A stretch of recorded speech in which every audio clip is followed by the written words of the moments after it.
Сәлеметсіңдер ме балалар? Бүгінгі сабақтың тақырыбы тасқа сурет салған бала. Здравствуйте, ребята! Тема сегодняшнего урока – мальчик, который рисовал на камне. Оқы, қайтала, читай и повторяй. Әбілхан Қастеев Амангелді сарбаздары картинкасы. Рисунок Әбілхана Қастеева солдаты Амангелді. Жазылым письменная работа. Работа в тетрадке. Екінші тапсырма. Второе задание. Төмендегі сөздерге кім не деген сұрақтарды қой. Оларды екі бағанға топтастырып жаз. Внизу у вас даны слова. К этим словам вам нужно будет поставить вопросы. То есть кто и что. Если кто, это кім. Если что, это не. Давайте разберем их. Талант. Қандай сұраққа жауап береді? Бұл не деген сұраққа жауап береді. Сондықтан не деген бағанға жазамыз. То есть записываем под вопросом не. Әбілхан Қастеев. Кто? Әбілхан Қастеев. Значит, ол кім? Кім деген бағанға жазамыз. Суретші – это художник. Значит, отвечает на вопрос кім. Тұлға – это значит личность. Значит, отвечает на вопрос кім. Қарындаш – это отвечает на вопрос не. Бояу, то есть краска, отвечает на вопросы не.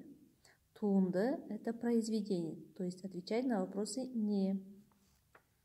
Оқылым, устная работа, үшінші тапсырма. Мәтінді оқы, прочитайте текст. Әбілхан Қастеев кішкене кезінде алғашқы суреттерін тастың бетіне қашап салған. Когда Әбілхан Қастеев был маленьким, свои рисунки первые он нарисовал на камнях.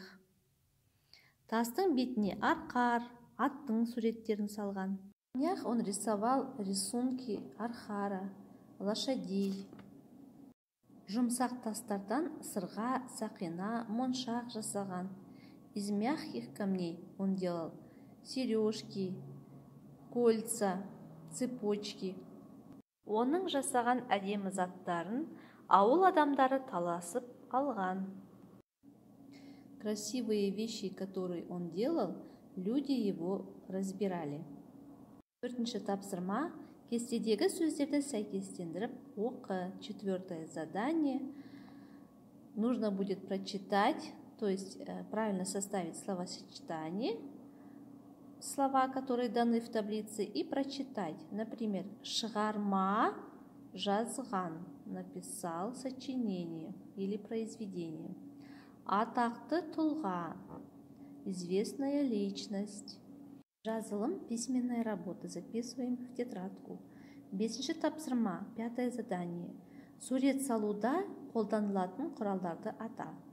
Назови инструменты, используемые при рисовании. Суретті пайдаланып, сөйлем құра. Используя рисунок, составьте предложение. Егой тапсырма, домашнее задание. Алтыншы тапсырма, суретші болғым келеді тақырыбына ауызша әңгіме құра. Шестое задание. На тему «Хочу стать художником» составить рассказ в устной форме. Есте сақта, запомни. Әбілхан Қастеев алғашқы суреттерін тастың бетіне қашап салған. Первые рисунки Әбілхан Қастеев рисовал на камнях. Ол тастан алқа, моншақ жасаған. Он из камней делал ожерелье, цепочки. Осымен сабақ аяқталды. Сау болыңыздар.